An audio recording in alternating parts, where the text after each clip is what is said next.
ప్రేమించు కాపరి ఉషా కిరణాలు ఉదయకాలపు వాక్య ధ్యానంకు మిమ్మల్ని ఆహ్వానిస్తున్నాం. ప్రార్థన. మమ్మల్ని మిక్కిలిగా ప్రేమిస్తున్న పరలోకపు తండ్రి, ఈ ఉదయకాలమున నీ వాక్యము కొరకు వచ్చి ఉన్నాం తండ్రి. నీ వాక్యము చేత మాతో మాట్లాడము దేవా. మాకు ఆశీర్వదించి ఈ వాక్యం అనుగ్రహించుము. ఈ ఉదయకాల సమయంలో వింటున్న ప్రతి ఒక్కరికి వినగలిగిన చెవిని, నీ వాక్యమును గ్రహించుకునే మనస్సును అనుగ్రహించి తండ్రి, నీవు మమ్మల్ని బలపరిచి స్థిరపరచమని యేసు పరిశుద్ధ నామమున అడిగి వేడుకుంటున్నాను పరమ తండ్రి, ఆమెన్. ఈ ఉదయకాలపు వాక్య భాగము యోధా పత్రిక ఒకే అధ్యాయము గనుక 17వ వచనం నుండి 19వ వచనం వరకున్న వాక్య భాగమును చదువుకున్నాం. అయితే ప్రియులారా, అంత్యకాలమందు తమ భక్తిహీనమైన దురాశల చొప్పున నడుచు పరిహాసకులందరని మన ప్రభువైన యేసుక్రీస్తు అపోస్తలులు పూర్వమందు మీతో చెప్పిన మాటలను జ్ఞాపకము చేసుకొనుడి. అట్టివారు ప్రకృతి సంబంధులను ఆత్మ లేని వారునై ఉండి భేదములు కలుగజేయుచున్నారు. అంత్య దినములలో ఎలాంటి వారు బయలుదేరతారని ప్రభు అయిన యేసు ఇచ్చిన హెచ్చరికను మరలా ఇక్కడ యూదా మనకు జ్ఞాపకం చేస్తున్నారు.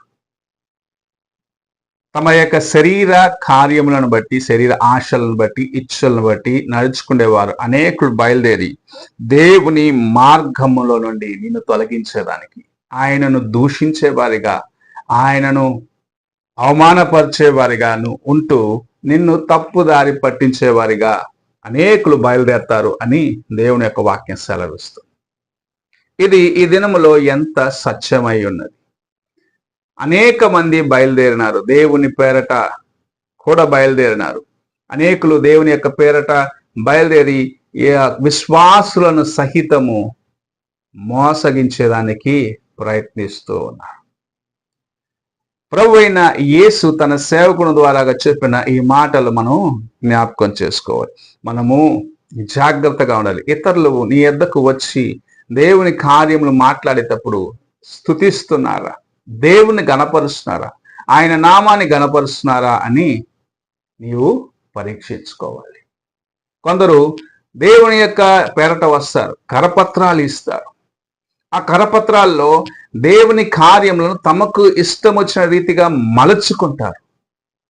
దేవుని యొక్క కార్యములు తమ ఇష్టానుసారంగా మలుచుకొని నీకు బోధించిన అనేక సార్లు విశ్వాసనబడిన వారు కూడా అందులో చిక్కుకొనిపోయి నిజదేవుని మార్గమును విడిచి తమ హృదయములను లోకానుసారమైన కార్యములకు మార్చివేస్తున్నారు. ఒక దినము నేను మా ఇంట్లో ఉన్నప్పుడు ఒక వ్యక్తి కరపత్రం తీసుకొని వచ్చాను. ఆ వ్యక్తి చెప్పిన కార్యములు చూసినట్లయితే, ఒక వ్యక్తి ఎన్నిసార్లు పాపం చేసినాను, ఆ పాపమును మరలా ఒప్పుకొని దేవుని దగ్గర క్షమాపణ అడిగి తన జీవితాన్ని కొనసాగించవచ్చు, అది తప్పే కాదు, తిరిగి తిరిగి చేయటం మనుష్య స్వభావము అని బోధించడం ప్రారంభించారు. ఇలాంటి బోధనలు విన్నప్పుడు నిజముగా ప్రభు మనము పరిశుద్ధులుగా జీవించాలి, మనము దేవుని యొక్క వాక్యానుసారముగా జీవించాలని ఆశించి మనకు అనేక కార్యములు నేర్పిస్తుంటే, నువ్వు తప్పు చేసినా పర్లేదు, దేవుని సన్నిధికి క్షమాపణ అడుగు, మరలా అదే కార్యము చేసినా ఎలాంటి తప్పు లేదు అన్న రీతిగా బోధిస్తుంటే నిజముగా నా హృదయం ఎంతో నలిగిపోయింది. వారికి సమాధానం ఇలాంటి కార్యములు పరిశుద్ధ గ్రంథంలో చెప్పబడలేదు. నా ప్రభు పరిశుద్ధుడిగా నీవు ఉండాలని ఆశిస్తున్నానని తన యొక్క ప్రాణమునిచ్చి నన్ను రక్షించినాడు. ఆయన కొరకు పరిశుద్ధ జీవితంను కలిగి ఉండాలని ఆశిస్తూ ఉన్నాడు. యుగ యుగములు ఆయనతో నివసించే ఆ కృపను కలిగి ఉండాలని ఆశిస్తూ ఉన్నాడు అని వారికి చెప్పి పంపించేశాను.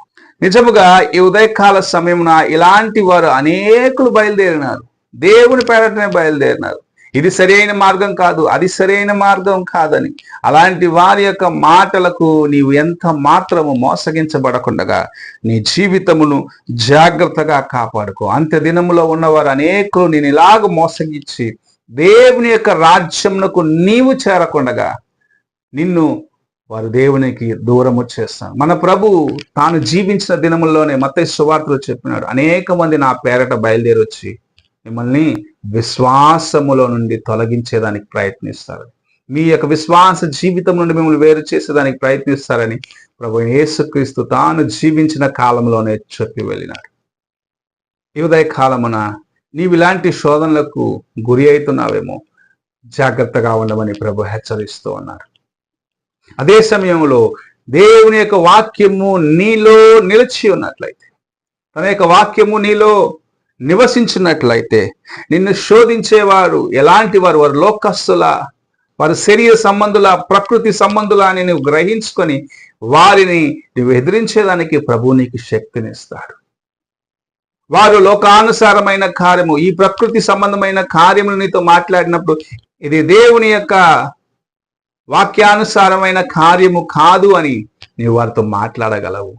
నీవు అలాంటి కృపను పొందుకోవాలంటే ఈ ఉదయకాల సమయంలో ప్రభు నీతో మాట్లాడుచున్న కార్యములను జ్ఞాపకం చేసుకో. నీవు దేవుని యొక్క కార్యములను హృదయంలో భద్రపరచుకో. ఆయన నీతో మాట్లాడిన కార్యము, ఆయన నీకు తెలియపరిచిన కార్యము, ఆయన నేను జాగ్రత్తగా ఉండుము, నీవెలాగూ జీవించాలని ప్రభువు నీకు నేర్పించి వెళ్ళినాడు. ప్రభు తన యొక్క సేవకుల ద్వారా నీకు నేర్పించి వెళ్ళిన కార్యములను నీవు జ్ఞాపకం చేసుకొని వాక్యానుసారంగా జీవించినట్లయితే నిజముగా నీవు ధన్యుడిగా, ధన్యురాలుగా ఉంటావు. మన ప్రభు తల్లిదండ్రులకు లోబడమన్నాడు, పరిశుద్ధమైన జీవితమును జీవించమన్నాడు, కంటిని జాగ్రత్తగా కాపాడుకోమన్నాడు, లోకమునకు ఉప్పుగా ఉండమన్నాడు, లోకమునకు వెలుగుగా ఉండమన్నాడు మనల్ని. అలాంటి జీవితంను మనం జీవించాలి. సారవంతమైన జీవితమును జీవించాలి. ఇతరులకు వెలుగిచ్చే జీవితమును జీవించాలి అని ప్రభు ఆశిస్తూ ఉన్నాడు. నిన్ను ఆ మార్గం నుండి తొలగించే కార్యము ఏవైనా సరే అది అపవాది నుండి వచ్చినదని గ్రహించుకొని నీవు దేవుని సన్నిధిలో నీ జీవితమును యథార్థముగా కాపాడుకుంటూ దేవుని వాక్యానుసారముగా నడవమని ప్రభు నీతో మాట్లాడుతూ ఉన్నాడు. ఈ ఉదయకాల సమయమున నువ్వు ఎలాగున్నావో ఒక్కసారి నీ హృదయాన్ని పరీక్షించుకో. ప్రార్థన చేసుకుందాం.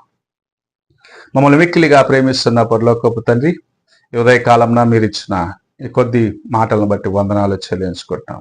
అనేకులు మమ్మల్ని మోసగించేదానికి బయలుదేరినారు. వారు ప్రకృతి సంబంధిగా ఉన్నారని మేము గ్రహించుకొని నీ వైపు చూస్తూ మా హృదయంలో యథార్థంగా కాపాడుకొని ముందుకు నడిచే కృపను అనుగ్రహించమని, దేవా మా బలహీనతలన్నింటినీ క్షమించి నీ వాక్యంలో మేము ముందుకు వెళ్ళేదానికి మాకు నేర్పించమని, ఈ లోక మాయలకు చిక్కుకొనకుండగా మోసగించబడే వారిగా మేము ఉండకుండగా నీ వాక్యమును నాయన స్థిరపరచుకునేదానికి, మా హృదయంలో భద్రపరచుకునేదానికి మాకును సహాయము చేయమని యేసు పరిశుద్ధ నామమున అడిగి వేడుకొట్టున్నాను పరమ తండ్రి. ఆమేన్. తండ్రి అయిన దేవుని ప్రేమ, కుమారుడైన క్రీస్తు కృప, ఆదరణకర్తైన పరిశుద్ధాత్మిక సహవాసము ఇప్పుడును ఎల్లప్పుడూ తోడై ఉండి సదాకాలము నడిపించునుగాక. ఆమేన్.